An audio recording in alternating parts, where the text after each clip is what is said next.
Welcome back to another Photoshop tutorial. So in this video, we'll try to look at the photo perspective. We'll try to change the angular photos into a straightened photo.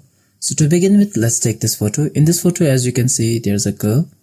The photo is a little bit tilted. Basically what happens is that we try to rotate and then we try to make the photo straight. So today we'll see the right way to do it.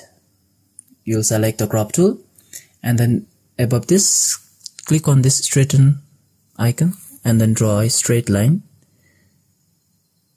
As you can see, the photo is straightened. So make sure that the content area is selected. Drag the corners to fill the photo properly so that we don't lose the actual ratio of the photo.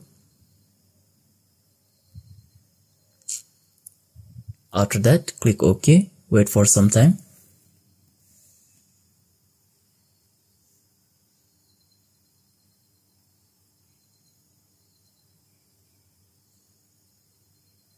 Now the AI has filled up the other remaining areas and you got a beautiful photo, a straightened one.